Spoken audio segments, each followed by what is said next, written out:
Good morning. Good morning. Welcome to Forum. I am happy to be here as your guest facilitator. My name is Katie Yergensen. I am the Communications Director for Montrose County. Filling in and glad to. We actually have a pretty fun and exciting presentation today. If you are like me, you probably noticed that there's been a lot going on in Montrose lately. There seems to be like live music almost every single weekend. Oftentimes, often you'll find it a few times a week. There's always events going on. And you know, as a mom with 2 kids, it's actually kind of nice to see all of these unique offerings that both celebrate our history, some of our Western heritage, and more. So we have 3 different speakers today. We are going to start with Ms. Kate Burke. She is the Assistant Executive Director of Museum of Mountain West. Kate has spent more than 25 years supporting the humanities in Southwest Colorado and the Four Corners region. As a photojournalist and publisher of multiple magazines and books about the area, she has traveled and written extensively about the historic and cultural aspects of the American West. She has served on the boards of numerous nonprofit organizations, including museums and arts and entertainment organizations. For more than 10 years, Ms. Burke has presented a series of history talks about the American West with a focus on mining and narrow gauge railroading. She has joined the Museum of the Mountain West team in January of 2022. We also have Ms. Katie Schroer. She is the Community Event Coordinator for the City of Montrose. She's got some great intel. We've got 4th of July coming up, and since I sent out the press release at 5:30 this morning, I will let you know that we are now officially out of fire restrictions. So that's great news. I actually don't recall a time in the past few years where we haven't been in restrictions during July 4th. So that means great things for our fireworks. I know we all love to celebrate and enjoy the fireworks. So Ms. Katie organizes all city-held events, including the upcoming 4th of July activities and Func Fest in August, correct? Perfect. She's from a small mountain town called Grand County, Colorado, and moved here 6 months ago. She's happy to be part of such a welcoming community and loves forming new connections. And lastly, we have Mr. Stoney Field. He is the Fairground and Event Center Director for Montrose County. He's been with the county for 5 years. He's worked in the rodeo industry all his life and brings a wealth of equine experience to the county. You're going to hear about some of our more recent events. We recently held a cutting horse event at the event center, and there were a lot of horses. There were a lot of expensive horses and expensive trailers. He's going to talk a little bit about the economic impact of that event, which of course is the goal of that facility, as well as upcoming events, which I'm sure you're all looking forward to and excited for, the Montrose County Fair and Rodeo, and a few other things.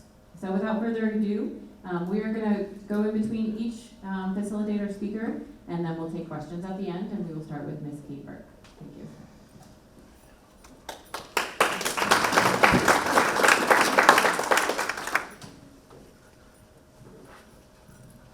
Well, she kind of gave you an introduction as to who I am and where I've been and what I do. So I want to talk to you about Museum of the Mountain West. As she said, I've been there since January, and we're very excited about some of the new things we're going to be doing, as well as tours that we're known for. But first, we have living history right here in Montrose. At this particular location, we have 28 historic buildings, rescued just before the landfill got them. We have a lot of equipment. Our Main Street Museum is about 10,000 square feet, and it has 11 displays in it. You'll see a couple of them here. We have over 500,000 artifacts from the 1840s to the 1940s. We're registered now with the Smithsonian, and we're now accredited on the Spanish Trail. Now, where are we? We're not the one downtown. We're just east of town, and when you head east, you go up over the bump as you're heading about 2.5 miles east. You'll see that big white church, and a lot of you may remember seeing that coming through town on a big transport. They actually had to lift the power lines in order to bring it out there. And then you'll see a row of old cabins along there, and when you see their little red schoolhouse, that's where you're going to turn right, and then you turn right back in to the museum. We're number 1 on TripAdvisor. We're not the Black Canyon, that's a different category, but we are number 1 on TripAdvisor for things to do in the area. Our Adobe Flats is a fictional town, and it looks about 100 years of living history. How many of you may remember seeing the carriage works coming through town? That was another one we hauled over there. Today it's filled with buggies, and the location downtown is where you charge your electric vehicle. So this gives us a little change in history. If you love railroad history, we have the original depot from Montrose. We have the Butch Cassidy and the Sundance Kid Car. There were 3 of them. 2 were balsa wood. They blew up one. One is in Durango at the museum down there. And we've got this one. And I think we just got a donation to fix it up. Kids love this. We do school tours, and this is really fun. This is the old jail. It was moved from Uray. This is one of the 2 buildings, actually, we built on the property, but we use old materials to do it. The jail is really kind of fun, and when people come through with their kids, we always tell them, hey, you can put the kid in jail and come back and get him later. By the way, you'll notice we also have a lot of printing equipment. And it's in the jail right now, that's where we had to put it, but it's kind of fun, since I've been in the business for a long time, to see how they do it. The general store, this is another one that's really popular. In the foreground, on the left-hand side there where you see the inside, that's the bean counter, and I invite you to come out and see what that means. We have a 1928 gas pump. You might want to ask your guide, we have tour guides, how it works. By the way, if we don't have a tour guide, we do a self-guided tour, and it might be me or whoever happens to be around that will give you history of some of this and get you started and give you a map. We have the old Jutton School, and that foyer and the bell tower are original. The back we have the building damaged. Behind it is the teacherage from just up the hill past the museum. When there was no home for the teacher, they built a building. This was later used as a granary. When we moved it here, we only dropped about 3 bricks, and right by the door is inscribed how many bushels of grain were stored in there at different times.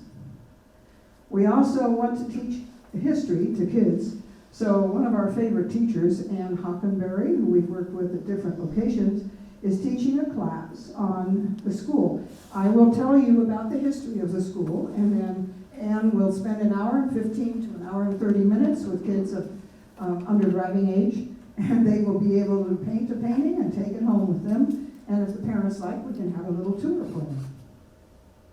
We have 2 saloons on site. This one is the Old Stott Hotel. The bar you see in the background was from Telluride. It's one of the Cherrywood Brunswick bars, and that's kind of important to know. It was restored after we'd gotten it. It had been in a fire. We also have a faro table, and we have poker. We have all kinds of games, and we have a great picture on the wall.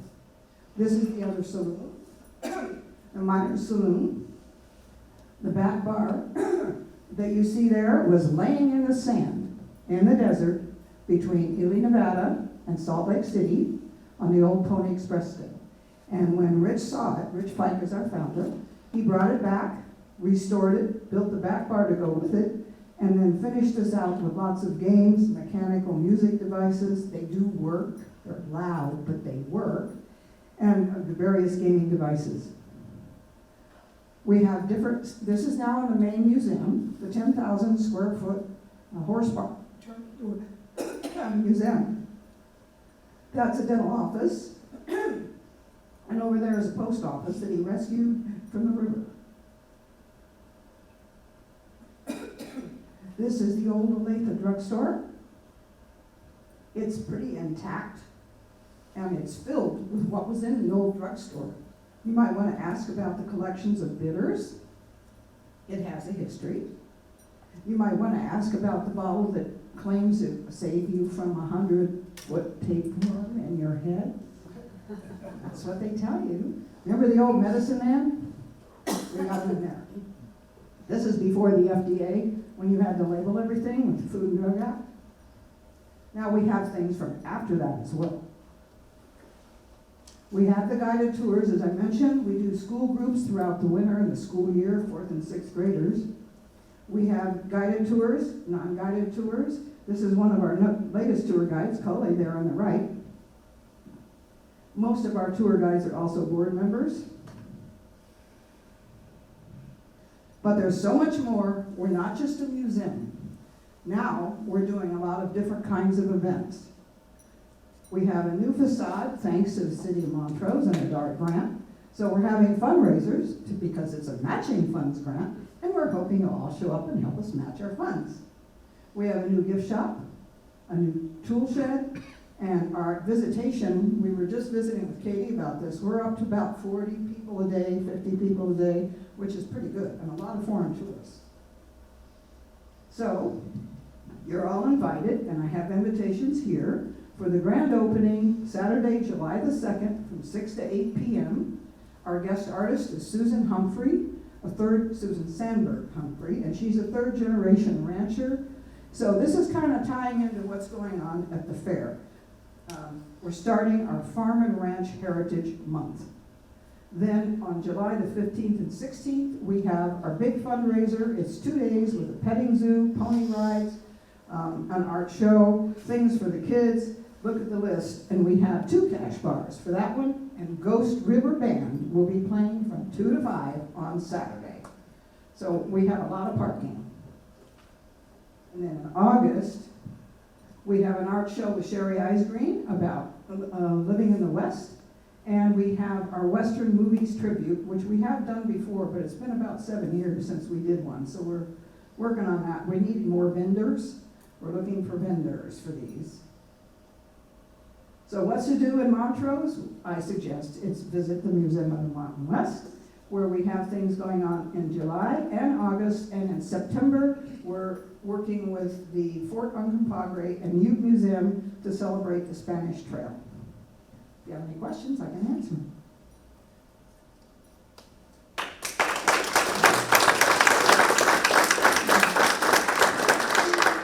Any questions? Oh. Oh, no, we're a little later, yeah. We'll do questions later, so we're all ready. Okay. Katie came to our board meeting.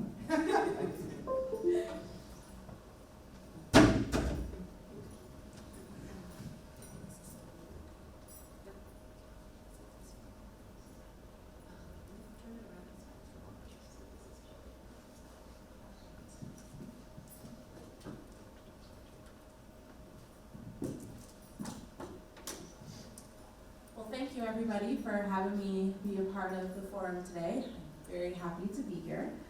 I am, as everybody knows, I'm the Community Events Coordinator with the City of Montrose. What I'm going to do is I'm going to go into just briefly what events the city holds, and then I will go into more depth of the events that are upcoming, that are recently coming up. So the first thing is I do Earth Week, which is always falls around Earth Day.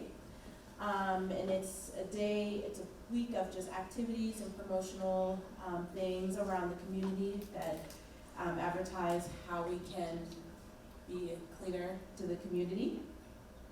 The next one, which was really exciting, was the Montrose Annual Mutter that we held on May 15th.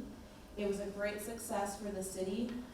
We partnered with the Youth Rotary Club, and it was mud run obstacle, and it followed with music and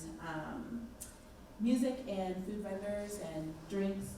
And we are moving forward to having that be an annual event. So next year we'll probably have it around May again. The next one is the 4th of July festivities, which I'll go into more context, but there will be the annual parade. We are going to be doing a free concert at the Montrose Rotary Amphitheater, as well as a firework show to follow. And then the next one is going to be Func Fest on Saturday, August 13th. And again, I will go into more context with that, but that will be a water sports competition, and we'll have additional activities outside of the water sports, which will include music, kid-friendly fun, and all sorts of vendors, along with food and drinks. And then lastly, we have the Christmas festivities. We have a Christmas tree lighting that's always the day after Thanksgiving. This year will be November 25th, Friday, November 25th. We will have the holiday parade on Saturday, December 3rd. And then during the month of December, we have Letters to Santa and Santa's Cabin. So to go into more detail about the 4th of July schedule, we will have our annual parade that starts at 10 a.m. It will start at the fairgrounds is where we will be staging, and then it will go from North Pippian all the way down to the end of downtown Main Street. And as I said, we have 40 participants, so it will be a pretty good turnout, so please come. The next one, which we're really excited about, is the Montrose Rotary Amphitheater is hosting a free concert. We are going to start at 4 p.m. with food and drinks. And then at 5 p.m., we are going to have the Falconeers Air Force Band, which I want to give credit to Welcome Home, the Welcome Home Alliance for Veterans. They were the one that had booked this, so we are really excited for them to be coming to Montrose and be performing at the amphitheater. Then the next one is the city is going to have a band, Girl Named Tom, I always want to put the A in there. They are going to be performing at 7:30, and as you guys can see, they were the latest winners of NBC's show The Voice. So we are really, really excited to have them. I think it's going to be an awesome turnout. We've had a lot of people wanting to come out to see both bands, so super, super excited about that. And then to follow, we will have our firework display, which will be put on by J&M Displays in the fire department, which traditionally is always at Sunset Mesa, and it will be roughly around 9:30, so dusk time. The next one is Func Festival. This is going to be held Saturday, October 13th. Last year, we kind of ramped it back up, but this year, so we just had activities, food vendors. This year, we're going to bring the water sports component back, which I am super, super excited about. The water sports component is going to consist of 4 different categories. There will be a downriver race, there will be a kayak competition, a stand-up paddleboard competition, as well as a river parade. There will also be additional things for kids. Activities for kids will include a duck race that will be put on by Partners Mentoring, who is a nonprofit in our community.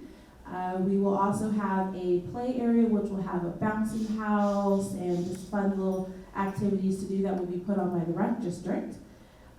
We will also be having Hofstede Circus, which will have they will have stilt walkers that will go around with umbrellas, and they'll spray everybody with spritz everybody with water because it's going to be a hot day.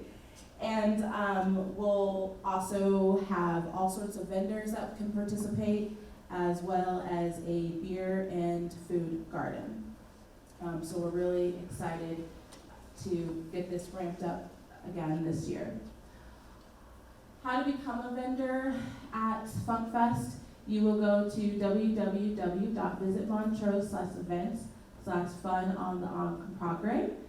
There will be a link down. If you go to the bottom of the page, there will be a link that you can click on that will get you all registered for being a vendor at Func Fest. So if any of you guys are interested in that, please, we would love for you to be a part of it, promote your business. So yes, please get involved in that. The more vendors we have, the better. And then the last thing that I want to mention is add your events to the community calendar with the City of Montrose. We have a great free advertising tool that you guys can use on the Visit Montrose website, where you can add your events to the calendar. I cannot say enough how we want you guys to use this, because then it gives all the locals and visitors that are coming to Montrose what all is going on. It also helps you all to know what events are going on in the community, so if you want to schedule something, you have an idea of, okay, maybe I don't want to do it this day because there's 3 different things going on. So again, you will go on to www.visitmontrose.com/events. You will add your event, it'll ask you a slew of questions. You will submit that. There is a process that we have our marketing team just look over everything, make sure all the language and everything is correct, and then we will get it submitted on our website. You can add a photo, you can add all kinds of links, website, whatever you like. Please tell everybody to use this tool. It's free advertisement, and it's a great way for the community to know everything that's going on in Montrose. That is all I have. Again, thank you for letting me be here, and you all have a great rest of your day.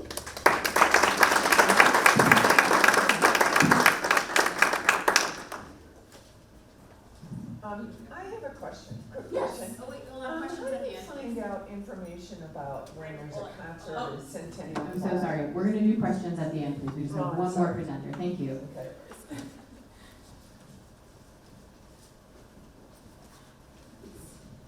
I'm sure your question was pretty important too, so now I really feel bad. No, no. Thank you guys.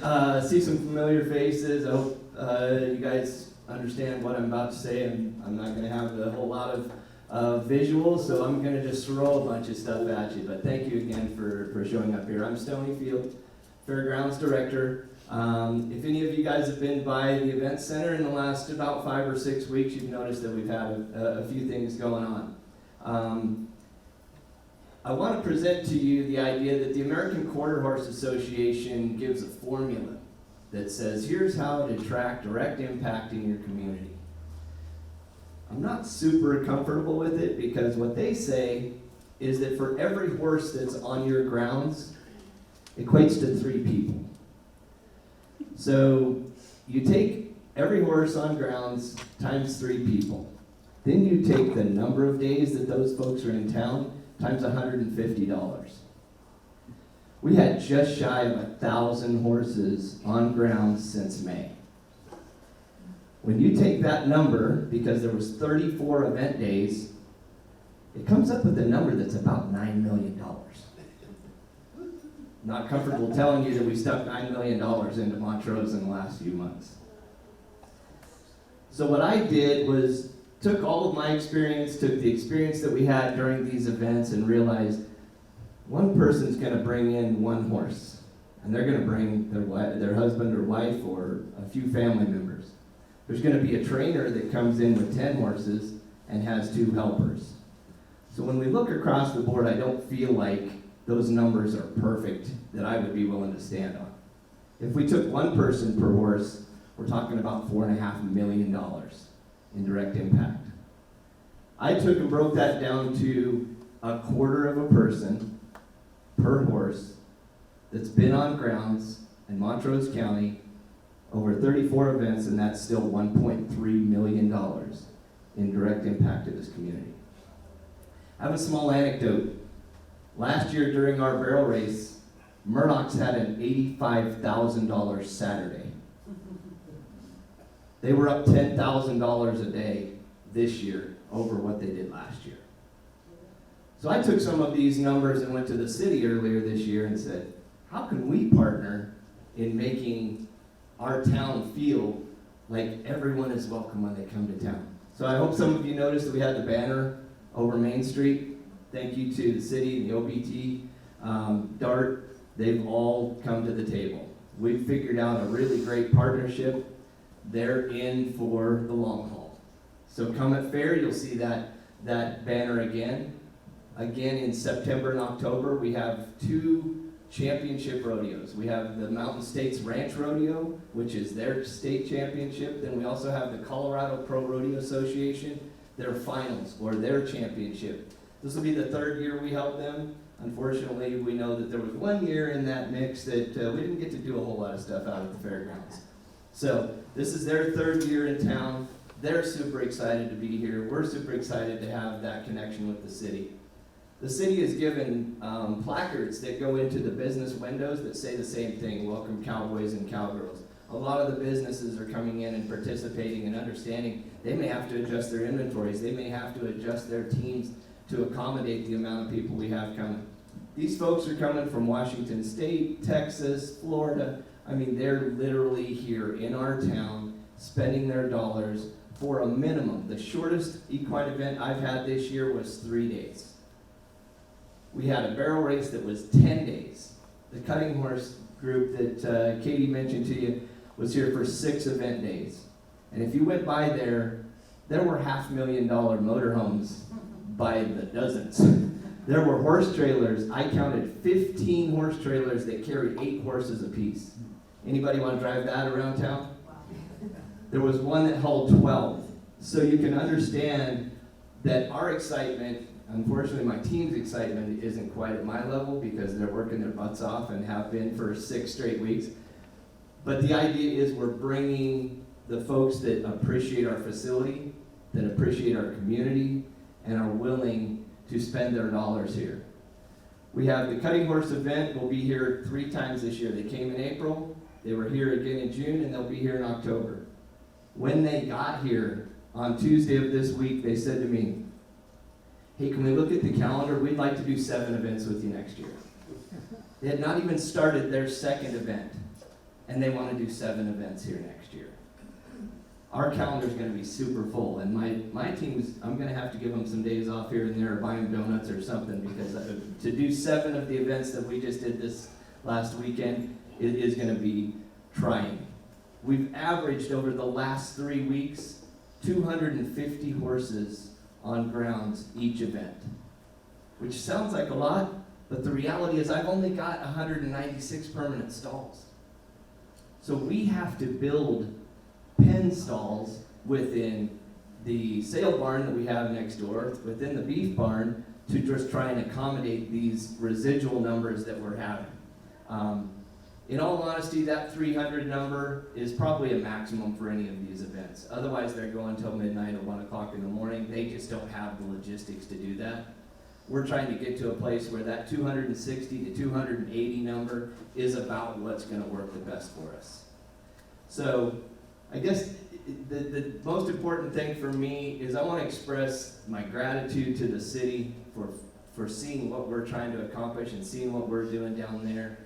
I want to thank them for truly coming to the table, welcoming people to our town, letting them feel like we're all a community working together.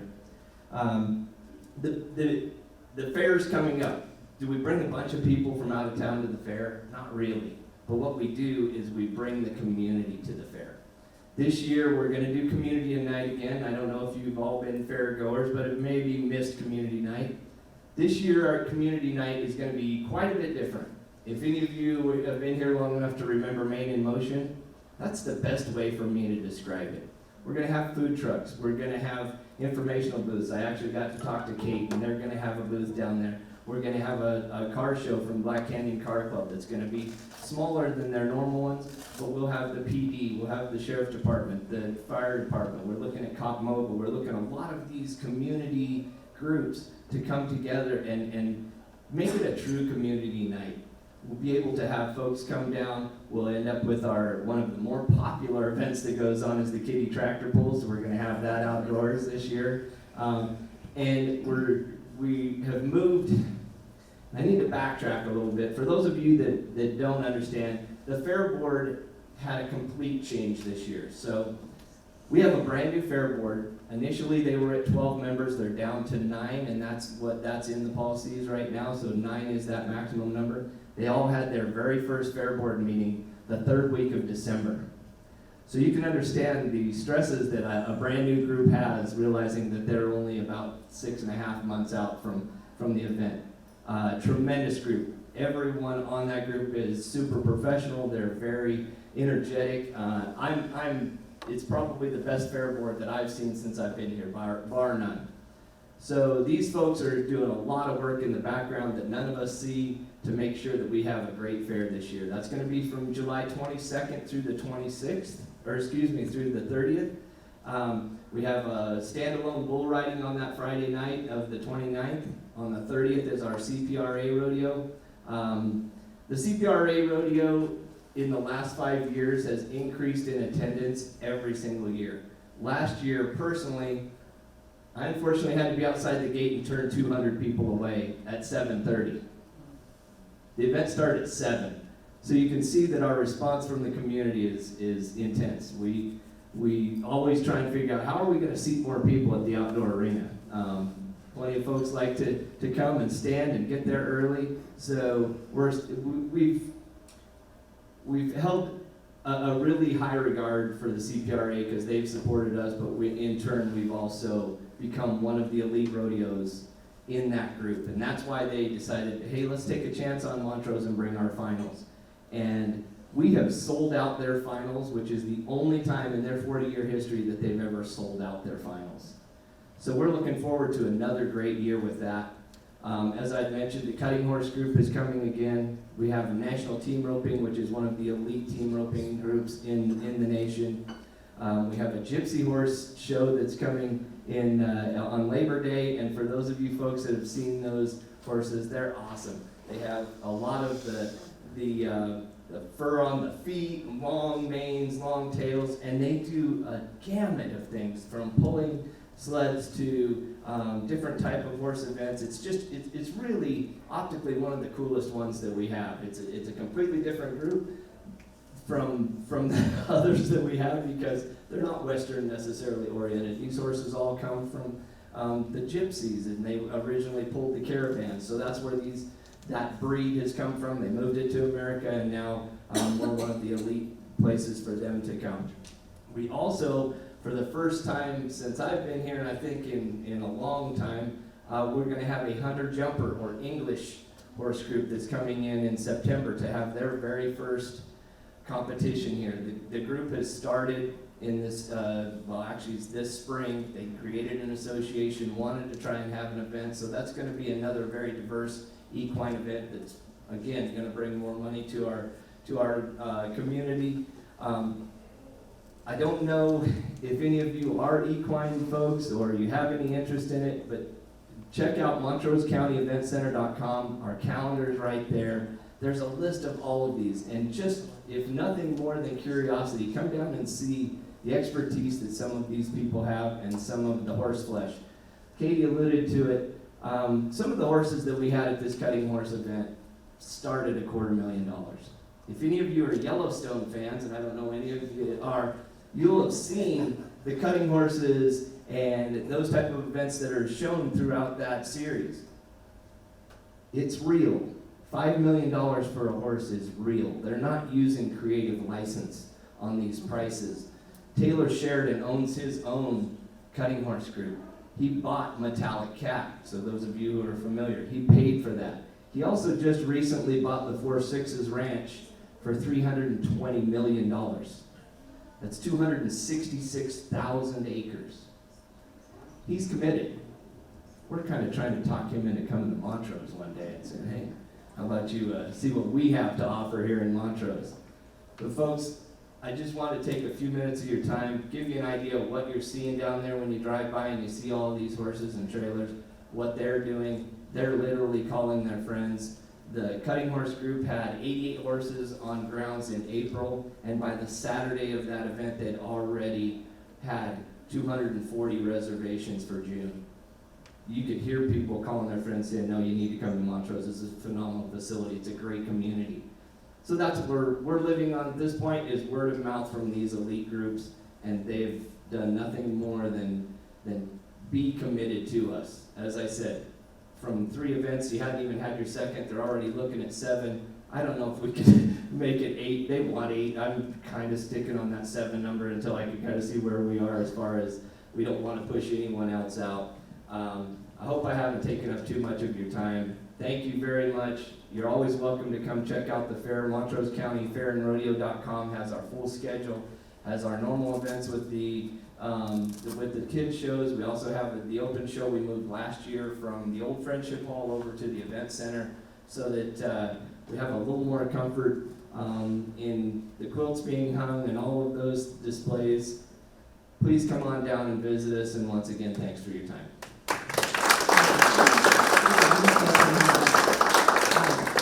I'm just gonna add, so I had both the websites up. So I had the Fair and Rodeo and then the Event Center as well. Most people may not know, it's $1 to enter into the open show in Fair, and I highly encourage you to do so. Whether it's baked goods, whether it's art projects, general crafts, woodworking, there's a whole plethora of activities. It's $1, you get amazing bragging rights. I think they're cool, and some of them have premiums attached when you're winning grand prize ribbons as well. Okay, perfect. Thank you. So we're going to take questions if my facilitators want to come up. Ma'am, I'm going to start with you, and forgive me. I know you had a question, and I kind of interrupted you rudely, but let's kick you off. You're welcome. Thanks for agreeing. I was just wondering how you find out when there is music like in Centennial Plaza or the alleyway, you know, that they used to have, stuff like that. How do you find out about events like that? So again, if you go on to the www.visitmontrose.com/events, it will list all the events that are happening at Centennial Plaza. Now, I know that some of the event organizers, not all of them put those events on there, so I have been trying to be really diligent about adding those events on the calendar, especially since that is, it's city property, the Centennial Plaza is city property, so they have to get a permit with us. But yes, if you go onto the best bet is go onto the Visit Montrose website, go onto events and look for that particular, if you're looking for a Saturday, you can adjust events by looking at a Saturday, Sunday, and see kind of all the different things that are going on in the community. And like I said, you can always call the visitor center as well. And you can ask for me or you can ask for Corey. We typically have a pretty good handle on everything that's going on in the community. Thank you. Katie, you'll open it up on the screen. Perfect, thank you. Okay, thank you. Any other questions? Yes. So this is for Sony. Okay. Get up there, buddy. So I guess the event center's been in operation for what, 10 years, something like that? We opened the last week of April 2018. Oh, okay. Well, my recollection is when we were doing the, looking at building it, we had a lot of controversy in the community and so forth. One of the questions was, is the event center going to pay for itself? And the answer was, we think so, right? So now, what you're telling us with all the events you have coming up is it's far exceeded any expectation that they had at the time when it was built. So it's a great thing.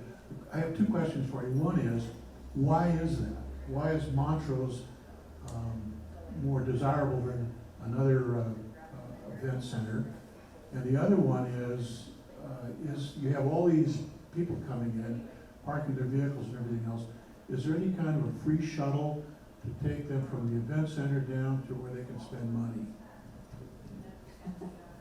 Well, two great questions. My experience, I'll give you my experience in the rodeo industry, in the equine industry. This facility, for what it is tremendous. We have some of the best footing, and footing is the material that the arena is built out of. We have some of the best footing that I've ever had experience with. We reached out to a gentleman named Bob Kaiser, who does he actually has the equipment that he manufactures, but he also will be a consultant, will go to a number of these different facilities, and I'm talking about Guthrie, Oklahoma, where the Lazy E is, and they've got 5 arenas that are basically double the size that we are. The folks are coming here, and the majority of the reasoning is that my team, and I give them all the accolades out there in the world, because they have taken on ownership of that dirt. I know that sounds funny, but they're as proud of that dirt as they are anything that there is. And when a group comes, they see that pride. They see that we're willing to make that If they want 3 inches deep, if they want it 2 inches deep, if they want it 8 inches deep, if they want it wet, if they want it dry, we're accommodating those things in the moment, every time. The facility itself is tremendous. It's state of the art. We have our equipment through our AV system, through our sound system, through all of the components that are our panels to even get down to that point are the best that you can get. Our guys are the best at setting up the event to accommodate each of those folks. But I think the core of your question is, why are they coming here? It's a combination between the customer service and the facility itself. When it was built to accommodate the events that we needed. Do we have monster truck events there? Do we have some music events? Absolutely. Is our core competency in those kind of things? Probably not, in reality. I think the hesitation that I have with those type of events, because I know I've got to entertain my community, is a gentleman is going to come into town and he's going to put on a monster truck event. He's going to draw money from our community from ticket sales, and he's going to put it in a satchel, and he's going to take that satchel and he leaves town. These equine events, these shows, these different trade shows, they're bringing money to our community through their participants, and they're leaving it here. As far as the shuttle goes, a good portion of these folks have horse trailers that they unhook from the second that they get here. So they're able to travel. I think it's a great idea, and I will reach out and see if we can find the capability to get folks from there downtown. These people aren't afraid of windshield time, and that's one of my terms. Okay, they have no problem driving 16 hours to get here and then turn around and drive around town. What I want to do, and one of the components that we're going to make for the Cpra finals, is a Western marketplace. The first time we've ever done it. Any of you guys familiar with the National Finals Rodeo? They have something called Cowboy Christmas. So the National Finals Rodeo happens in Las Vegas.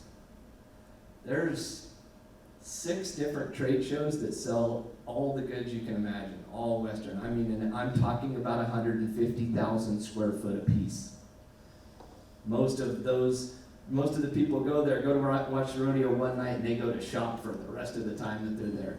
So we're going to take Friendship Hall this year during the Cpra finals, and we're going to sell vendor spaces to everyone from bootmakers to clothes to jewelry to whoever wants to come and be a vendor there, to maintain those dollars right here in our community. Because when I mentioned windshield time, I don't want them to figure out that the mall's an hour away or that Cabela's is an hour away. I want them to be able to spend their dollars here locally, and a lot of those vendors I'm reaching out to, local folks, to be able to bring our community down there to do some shopping, but to keep those folks right on grounds and in town.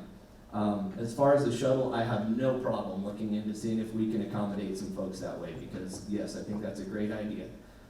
Otherwise, I just see trucks leaving all the time. I mean, I use Murdoch's because, gosh, we have a great relationship. We spend a lot of money with them. They support us in tremendous ways.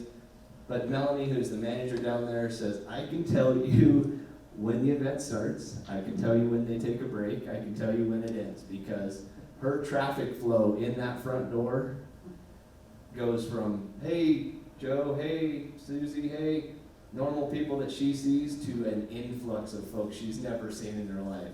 So they're making those treks, and they're staying in town. One thing from being a rodeo person, when we went to a town, we looked at all the banners in the arena.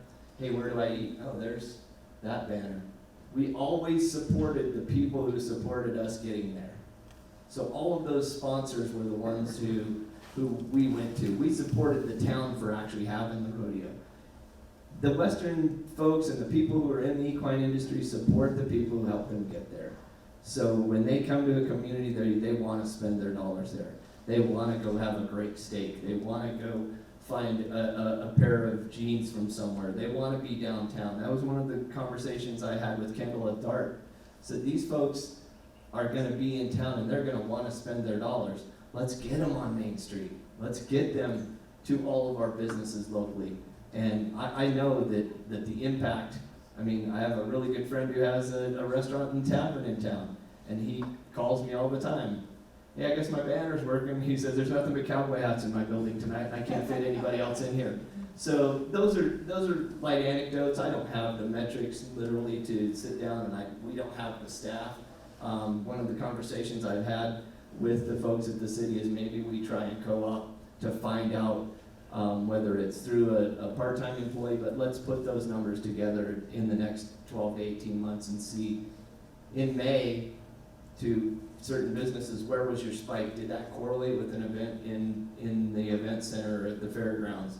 And let's really put some legitimate metrics together so that we can understand what that true direct impact is. Hope I answered your questions. You didn't mention the air handling system. So the air handler is, it's not something as simple as an air handling. We have cupolas that will extract the air out of the building. We also have a number of big fans. That building itself, we have to recognize if the soil needs to maintain a certain level of moisture for the competition, we have to be very careful of how we do that, because if I fire up all 5 of those cupolas and my fans, I will dry that dirt out in minutes.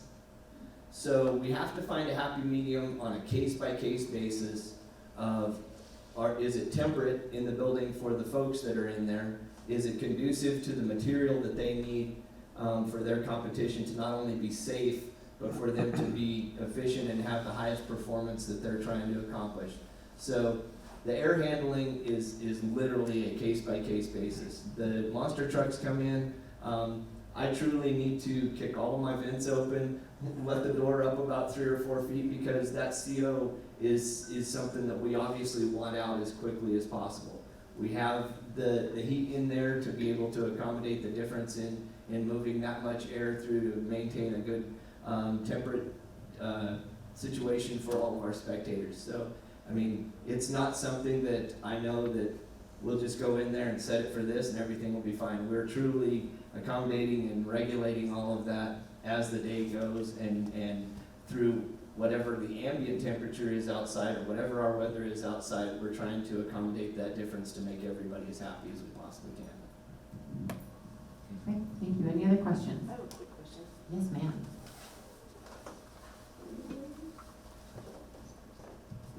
So Stoney, this is for you, and it's just a really quick question. When you have all these equine events, do you keep a veterinarian there on staff while that's happening? That's the first part. Mine's not as long as Jim's. And the second question is, do you have any kind of health clearance so that a horse like the birds don't bring something and spread everywhere? Do you require that? So most of the equine have to have certain testing before they can cross state lines. So they're regulated by their veterinarians where they are to come to us. There's not an actual protocol for us to say this is what you need. What we do is we sanitize after every single event. We clean out all of the fecal matter, all of the shavings, everything comes out of those stalls, and then we sanitize all of those stalls in between events every single time. That's just for us to make sure that those next folks that come in don't have any issues, and we try and eliminate that between the process. There aren't a whole lot of days in between some of these events. One time we might have 6 or 8 days or 2 weeks, and the next I have 48 hours. So that's one of those tasks that's super important to us.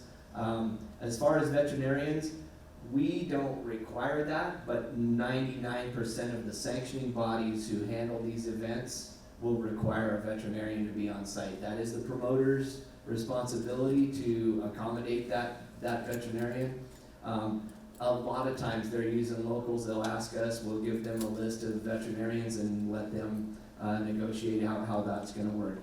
But yes, the majority of all of these events, their sanctioning body that allows them to compete under that will require that a veterinarian's on site, or at minimum in an emergency contact situation. A lot of them, believe it or not, some of our local vets are actually competitors. So we'll end up with 3 or 4 vets on site for an event just because they're competing as well. So Yes, to answer your question, that requirement is not us, but it's through the sanctioning body of whatever event comes here. Thank you. I have a question, and it's for Cape Museum of the Mountain West. It seems like, I'm right here, that you have not been on the job all that long, and that you made a huge transition from being a Western museum to a Western museum / events complex. What has been, can you describe that transition? Was that an easy one to make? And what was your biggest obstacle? Well, the museum, the biggest obstacle was a lot of people didn't know we were there. You know, or they would, where I was helping, I'm on another board, and people said, oh, I came by to see you and you weren't there. I said, where'd you go? Well, you know, the History Museum. Where? Downtown? Oh, we're a living history museum. We're a village. We're a collection of all kinds of buildings that were brought here or rescued from the landfill. So a lot of people just didn't know who we were or what we were, and I've worked really hard to let them know that. The other thing was, of course, we've been receiving funding. We're doing a lot of fundraisers to get more money to maintain. We didn't get hurt by the pandemic, by the way. We were only shut down for like a couple weeks, and our numbers have steadily gone up. But we need to rely on local people. And that's been the big problem. When you rely on foreign tourists that come in out of TripAdvisor, they don't come back. When you rely on people that live here to come back and bring the grandkids and the kids, and when anybody's visiting, that's good for us. So to do that, we need to have reasons to come back a lot of times. We have a couple grandmothers that come in and bring the kid like once a week, just to walk around and do stuff. And that's plus for us. We charge for that, everything we charge for. But we want people to keep coming back, so these events seem like a good idea. A is a fundraiser, we gotta match those, you know, the dark fund. And then B, let more people see what we have and what we do. Because with a fundraiser, we'll have costume docents in the different buildings. It's not a tour. So when you come in, you can walk around and go, what's this general store? What's that for? Or that thing in the dental office from 1880, what is it? Well, it's called a dental engine, and when they had no electricity, they used a foot pump to do your tooth. But we had no FDA, so it didn't really hurt because you could have cocaine toothpaste, and you could have all kinds of opiates in water. It probably hurt when you got home. But it's fun for the kids to come in and see these things, and to learn about history. And then for their parents, it's really important. If we don't know what our history was, how are we going to understand where we are now and see what's going to come in the future? So that's why we've been kind of expanding. Perfect, thank you. I think we have time for one more question if anyone has one. Okay, Ms. Phoebe, you have next week's program? Thank you. And please come next Saturday to our grand opening. I have flyers up here, you're all invited. So let's give our presenters a round of applause for that.